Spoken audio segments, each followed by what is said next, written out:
കണ്ണൂരിൽ താൻ മത്സരിക്കുമെന്ന് തന്നെയാണ് കെ സുധാകരൻ ഇപ്പോഴും പറയുന്നത്. മത്സരിക്കാൻ എംപിമാർക്ക് അവകാശമുണ്ടെന്നും പ്രവർത്തകരുടെ വികാരം മനസ്സിലാക്കിയാണ് മത്സരിക്കാൻ തീരുമാനിച്ചതെന്നും സുധാകരൻ പറഞ്ഞു. ചർച്ചയ്ക്ക് നേതൃത്വം വഴിയൊരുക്കുമെന്ന് പ്രതീക്ഷിക്കുന്നുവെന്നും കെ സുധാകരൻ പറയും. മത്സരിക്കാൻ അർഹതയുള്ളവർ എന്തായാലും മത്സരിക്കണം. അവർ ആവശ്യപ്പെട്ടാൽ സീറ്റ് കൊടുക്കുകയും വേണം. അതൊക്കെ അവകാശമാണ്. കണ്ണൂരിൽ മത്സരിക്കുമെന്ന് ഞാൻ നേരത്തെ പലതവണ പറഞ്ഞിട്ടുണ്ട്. ആ ആവശ്യം ചർച്ച ചെയ്യാൻ പാർട്ടി വേദിയൊരുക്കണം. ഞാൻ മത്സരിക്കുന്നതിൽ പാർട്ടിക്ക് എന്താണ് ദോഷം വരുന്നത്? ആവശ്യം ആരും നിഷേധിക്കില്ലെന്നാണ് ഞങ്ങളുടെ വിശ്വാസം. മത്സരിക്കുക എന്നത് ഒരു എംപിയുടെ അവകാശമാണ്. സഹപ്രവർത്തകർ നമ്മോട് മത്സരിക്കാൻ ആവശ്യപ്പെടുകയാണെന്നും സുധാകരൻ മാധ്യമങ്ങളോട് പറഞ്ഞു. കഴിഞ്ഞ ദിവസം ഫേസ്ബുക്കിൽ പങ്കുവച്ച വൈകാരിക കുറിപ്പ് താൻ തന്നെയാണ് എഴുതിയതെന്നും പ്രതിപക്ഷ നേതാവ് വി.ഡി. സതീശൻ തന്നെ വിളിച്ചിട്ടില്ല എന്നും സുധാകരൻ പറഞ്ഞു. കൃത്യമായ വിവരങ്ങൾ ഇല്ലാതെയാണ് പ്രതിപക്ഷ നേതാവ് പ്രതികരിച്ചത്. ആരെങ്കിലും പറഞ്ഞത് വിശ്വസിച്ചാകും സതീശൻ. പ്രതിപക്ഷ നേതാവിനെ താൻ കുറ്റപ്പെടുത്തുന്നില്ല എന്നുകൂടെ സുധാകരൻ പറയുന്നു. കഴിഞ്ഞ ദിവസം പങ്കുവച്ച വൈകാരിക പോസ്റ്റിനെ കുറിച്ച് സുധാകരൻ അറിയില്ലെന്നും അത് സംബന്ധിച്ച് അന്വേഷിക്കാമെന്നാണ് സുധാകരൻ പറഞ്ഞത് എന്നുമായിരുന്നു വി.ഡി. സതീശൻ പറഞ്ഞത്. ഇന്നലെ ജി സുധാകരൻ ഉണ്ടാക്കിയ പ്രശ്നത്തിൽ CPM പ്രതിരോധത്തിൽ നിൽക്കുമ്പോൾ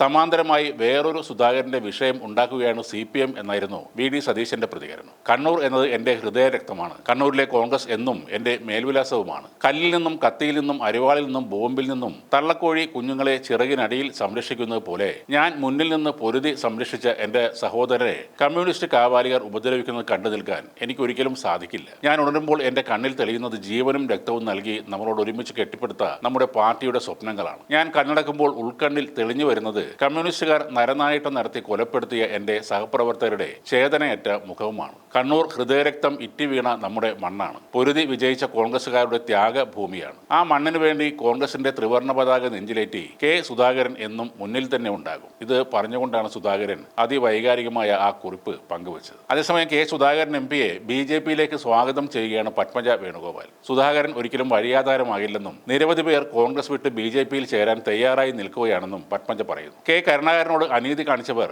കെ സുധാകരനോട് അനീതി കാണിക്കുന്നതിൽ അതിശയമില്ലെന്നും പത്മജ പറഞ്ഞു. കണ്ണൂരിലെ സീറ്റ് തർക്കത്തിനിടെയാണ് പത്മജ വേണുഗോപാലിന്റെ ഈ നീക്കം. നിലവിലെ സാഹചര്യത്തിൽ സുധാകരേട്ടൻ ഉൾപ്പെടെയുള്ളവർക്ക് കോൺഗ്രസിൽ അതൃപ്തിയുണ്ട്. മരണം വരെ തൃശൂരിലെ തോൽവിയിൽ കരുണാകരന് വേദനയായിരുന്നു. സുധാകരനെ പോലുള്ള ആളുകൾ BJPയിലേക്ക് വരേണ്ടത് ഈ കാലഘട്ടത്തിന്റെ ആവശ്യമാണ്. കോൺഗ്രസ് ഉണ്ടാക്കിയ കെ കരുണാകരന്റെ മകളോട് ഇങ്ങനെ കാണിക്കാമെങ്കിൽ കെ സുധാകരനോട് ഇങ്ങനെ കാണിക്കുന്നതിൽ എന്താണ് അതിശയം? കോൺഗ്രസിൽ ഉണ്ടായിരുന്നപ്പോഴും വളരെ അടുപ്പമുണ്ടായിരുന്ന ആളാണ് സുധാകരേട്ടൻ. ഇതാണ് പത്മജ വേണുഗോപാൽ പറയുന്നത്.